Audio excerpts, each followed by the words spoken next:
नमस्कार, स्वागत है आपका ओनली यूपीएससी पर। यह है आपकी पॉलिटी क्लास। इससे पहली वाली जो क्लास थी उसमें आपने राज्यपाल की वित्तीय शक्तियों को पढ़ा था।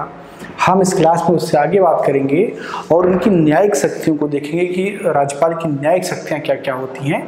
इसके अलावा राष्ट्रपति और राज्यपाल के क्षमादान शक्ति में अंतर क्या है उसको भी हम इसी क्लास में देखेंगे। ठीक है, तो चलिए क्लास को प्रारंभ करते हैं। हेडिंग आपका होगा राज्यपाल की न्यायिक शक्तियां। राज्यपाल की न्यायिक शक्तियां।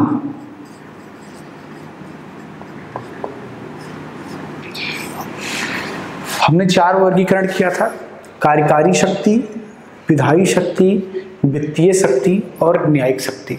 बाकी 3 शक्तियों को आपने पढ़ लिया है। इसमें हम बात करेंगे न्यायिक शक्ति की। ठीक है, तो राज्यपाल को बहुत सारी न्यायिक शक्तियां भी मिली होती हैं। अच्छा, न्यायिक शक्तियों को आइडेंटिफाई आप कैसे करेंगे? न्याय क्या होता है? तो पहले आपको यह समझना होगा कि न्याय क्या होता है। अमूमन जब न्याय शब्द आप सुनते हैं तो आपके दिमाग में कोर्ट की छवि बनती है। सुप्रीम कोर्ट, हाई कोर्ट या जिला सत्र न्यायालय, ये सब बनता है ना। और अगर पुराने ज़माने में देखते हैं तो राजा न्याय करते थे। इस व्यक्ति को सूली पर चढ़ा दिया जाए, इस व्यक्ति को मौत के घाट उतार दिया जाए, ऐसे न्याय होते थे। न्याय क्या है?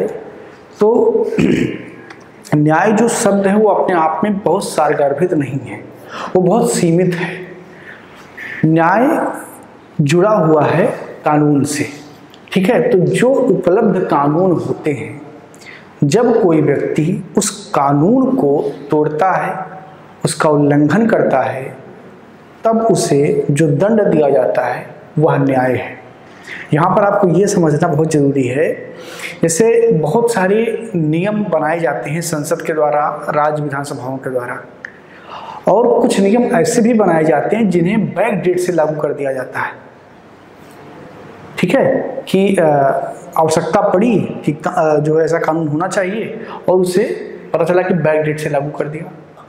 जैसे वर्तमान 2021 में कोई कानून बनाया और उसको 2011 से लागू कर दिया। जैसे मैं एक एग्जांपल आपको देता हूँ। एजुकेशन फील्ड में अध्यापक बनने के लिए एक पात्रता परीक्षा पास करना पड़ता है, टेट सी टेट। अभी तक क्या था कि इस परीक्षा की जो परीक्षा पास करेगा उसको एक सर्टिफिकेट मिलता था, टेट सी टेट का। उस सर्टिफिकेट की जो वैधता थी वो 7 वर्ष और 5 वर्ष थी। अभी कुछ दिन पहले ही केंद्र सरकार ने उसकी वैधता को आजीवन कर दिया, और सिर्फ इतना ही नहीं किया कि आजीवन कर दिया, कहा कि इसको हम बैक डेट से लागू करते हैं। यानी कि 2011 से जो टेट सी टेट पास हैं वो अब पूरा जीवन अपने उसी डिग्री का लाभ ले पाएंगे। यानी कि कानून को बैक डेट में जाकर के लागू कर दिया गया। लेकिन यह आपको जानना चाहिए कि अपराध के स्थिति में कोई भी कानून बैक डेट से लागू नहीं हो सकता है। मतलब कि जैसे आज अगर तारीख आप देखें, जो भी तारीख आज है आपका, उस तारीख को आपने यदि कोई अपराध किया है, यानी कि जो परिभाषित नियम है जिसके दायरे में आपको रहना है, उसमें से किसी का आपने उल्लंघन किया है, किसी का खंडन किया है, तभी आपको सजा हो सकती है। यदि उस परिभाषित अपराध के बाहर का कोई अपराध आपने किया है तो उसके लिए कोई सजा की व्यवस्था नहीं है। इसीलिए मैं कहता हूं कि जो न्याय शब्द है वो बहुत सारगर्भित नहीं है, वो बहुत सीमित है। यानी कि जितने अपराध लिखे हुए हैं उसके बाहर अगर आपने कोई अपराध कर दिया तो उसके लिए आपको सजा नहीं हो सकती है। ठीक है, तो राज्यपाल की न्यायिक शक्तियाँ क्या हैं इसको हमें समझना है। और न्यायिक शक्तियों में जो बात होगी वो अपराध और उससे संबंधित होगी या न्यायालय से संबंधित होगी, क्योंकि न्याय का संबंध इन दोनों से ही। तो इसमें जो पहला पॉइंट आप लिखेंगे वह यह है: राज्यपाल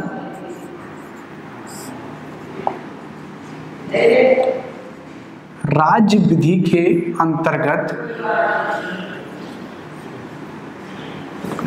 राज्य विधि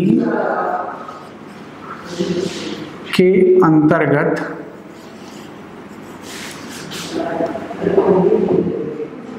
सजा प्राप्त किए किसी अपराधी के अपराधी को माफ कर सकता है,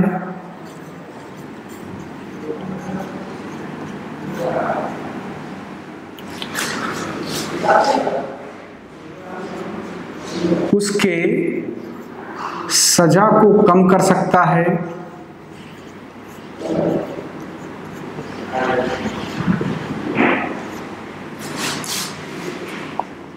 या सजा को स्थगित कर सकता है।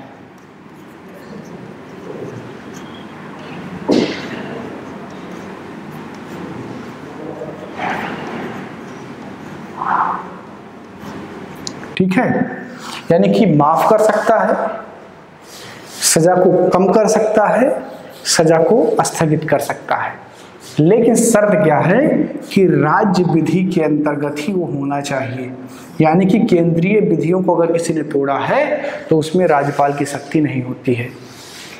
ठीक है, दूसरा आप देखेंगे, राज्यपाल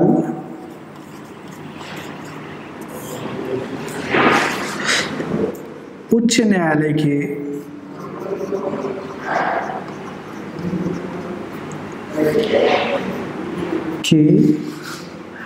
न्यायाधीशों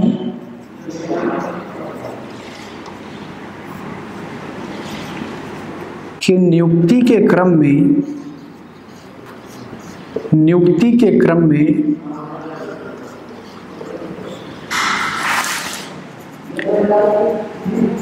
राष्ट्रपति को अपना विचार प्रस्तुत करता है।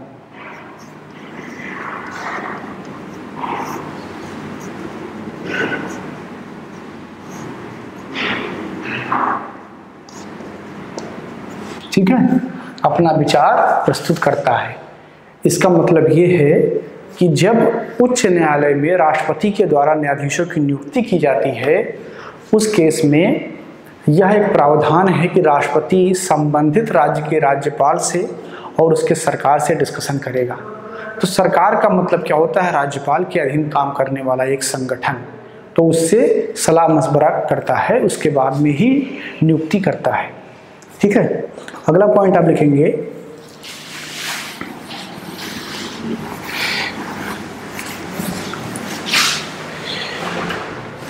राज्यपाल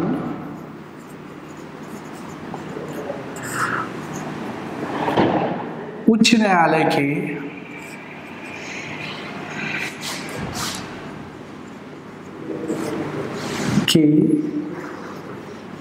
मुख्य न्यायाधीश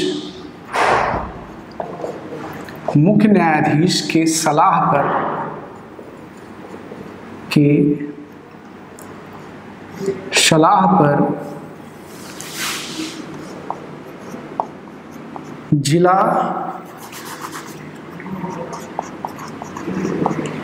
जिला जजों की नियुक्ति करता है।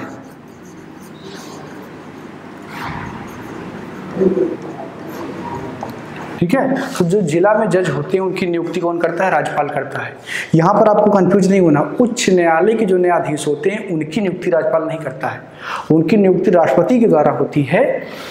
हो सकता है कि सवाल आपसे घुमा करके पूछे और आप सोचे कि अच्छा सुप्रीम कोर्ट में तो राष्ट्रपति करता है, केंद्र सरकार के द्वारा होता है, तो उसी प्रकार राज्य में राज्यपाल करता होगा। नहीं, क्योंकि उच्च न्यायालय जो है वो राज्य के बाहर के भी केस को देखता है।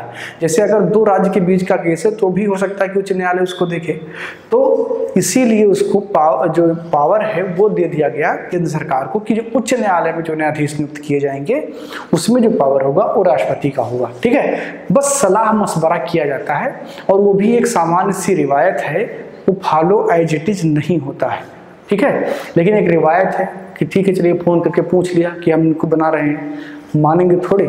ठीक है, तो राष्ट्रपति को जिसको करना होता है वो करते हैं, ऐसा नहीं है कि वो राज्यपाल के कहने पर करते हैं। सलाह मशवरा का मतलब बाध्यकारी होना नहीं होता है। ठीक है, तो ये कुछ उनकी न्यायिक शक्तियां हैं।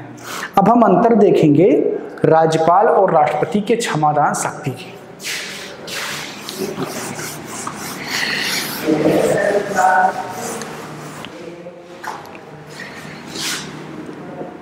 राष्ट्रपति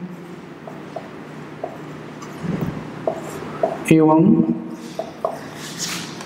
राज्यपाल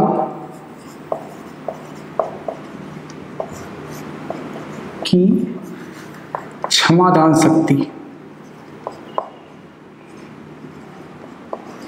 इसमें कुछ अंतर है और कुछ समानताएं भी हैं, तो उसको हम देख लेंगे कि अंतर क्या है और समानताएं क्या है।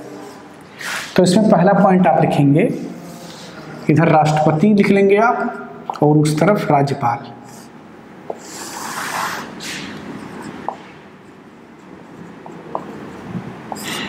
ठीक है, तो जो पहला आप देखेंगे,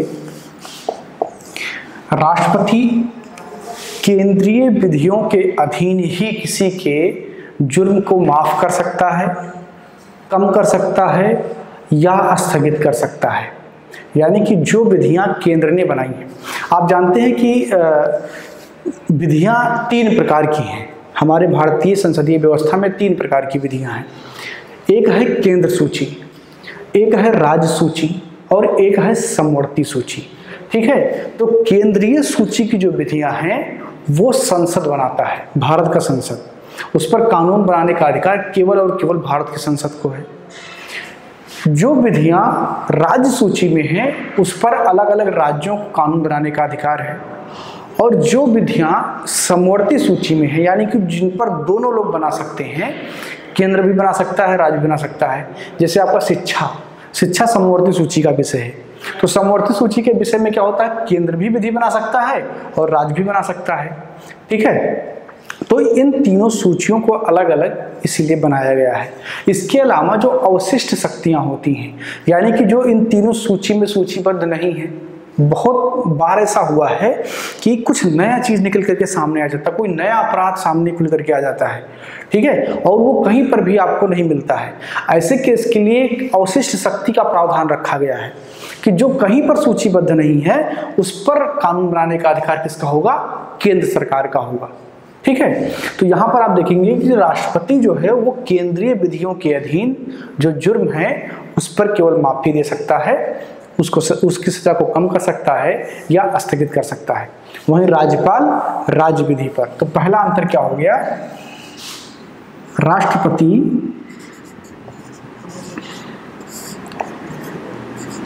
केंद्रीय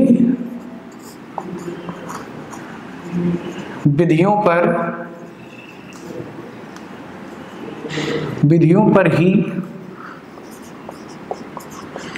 सजा प्राप्त व्यक्ति के सजा को माफ कर सकते हैं,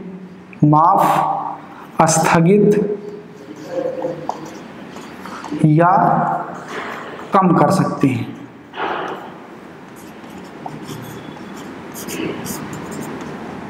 ठीक है, यहीं पर आप राज्यपाल में क्या लिखेंगे, राज्यपाल राष्ट्रपति के समान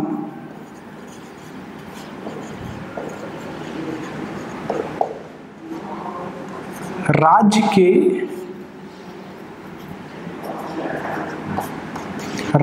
के विधियों के अधीन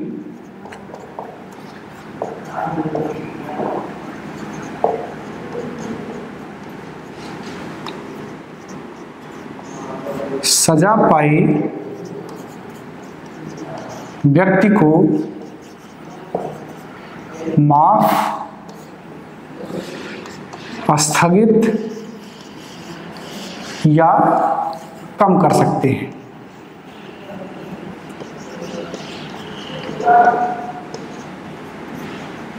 ठीक है, सजा पाए व्यक्ति के सजा को, ठीक है, माफ, स्थगित या कम कर सकते हैं। तो दोनों में पहला अंतर हो गया। दूसरा अंतर आप देखेंगे, राष्ट्रपति मृत्यु दंड को माफ कर सकता है।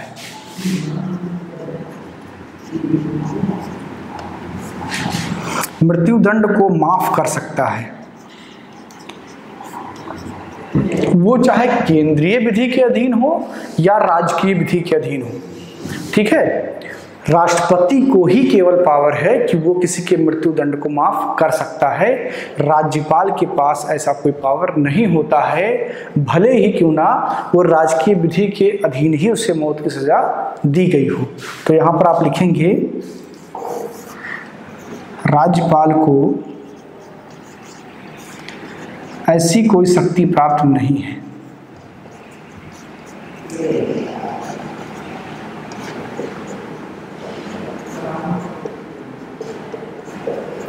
हाँ, एक चीज जरूर है, राष्ट्रपति को एक जो है सलाहकारी रूप से कह सकते हैं राज्यपाल कि इस पर आप पुनर्विचार कर लीजिए। अगर किसी के माफी को खारिज किया गया है और उस संबंधित राज्य के विधि से ताल्लुक रखता है, मतलब रखता है, तो राज्यपाल एक बार राष्ट्रपति से पुनर्विचार के लिए कह सकता है, लेकिन राष्ट्रपति उसके लिए बाध्यकारी नहीं होगा। ठीक है, तीसरा देखेंगे आप अंतर, राष्ट्रपति किसी सैन्य अदालत के द्वारा सजा प्राप्त व्यक्ति को माफ कर सकता है। ठीक है, तो क्या लिखेंगे आप, राष्ट्रपति सैन्य अदालतों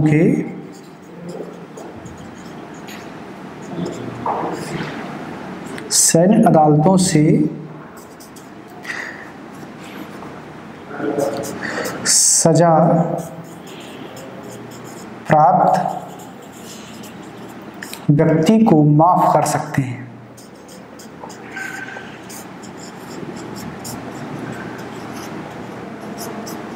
जिसे कोर्ट मार्शल कहा जाता है।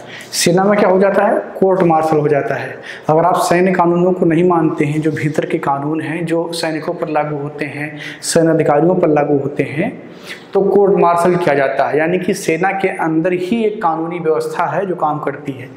ठीक है, तो अगर किसी व्यक्ति का कोर्ट मार्शल हुआ है तो उसे माफ करने का एकमात्र उपाय राष्ट्रपति के पास होता है, राष्ट्रपति उसे माफ कर सकता है। लेकिन राज्यपाल को ऐसी कोई शक्ति प्राप्त नहीं होती है। राज्यपाल के पास ऐसी शक्ति नहीं होती है।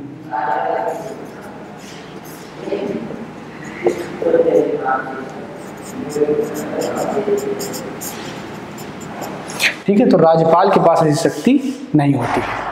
ये कुछ अंतर हैं और कुछ समानता है। समानता क्या है कि दोनों सामान्य विधियों की स्थिति में माफ कर सकते हैं, वो केंद्रीय विधि में और राज्यपाल राजकीय विधि में। बाकी तो राष्ट्रपति के पावर क्षमादान में ज़्यादा है, राज्यपाल के पावर कम है। ठीक है, तो इस प्रकार आपने राज्यपाल की कानूनी शक्ति को पढ़ लिया, यानी कि जो विधिक शक्ति उसको पढ़ लिया, और यह भी समझ लिया कि राष्ट्रपति और राज्यपाल के क्षमादान शक्ति में क्या अंतर है। अगली क्लास में हम बात करेंगे राष्ट्रपति और राज्यपाल के द्वारा जारी किए जाने वाले जो अध्यादेश हैं उनमें क्या अंतर है। ठीक है, क्या जो है दोनों के अध्यादेश एक समान होते हैं या उनमें कुछ अंतर है, ड्यूरेशन को लेकर के अंतर है, उसकी वैधता को लेकर के अंतर है, क्या सारी चीज़ें हैं उसको हम समझेंगे अगली क्लास में। इस क्लास में इतना ही। क्लास को लाइक कीजिए, शेयर कीजिए, अपने राय, अपने कमेंट्स, सवाल कमेंट बॉक्स में लिख दीजिए। बहुत बहुत धन्यवाद।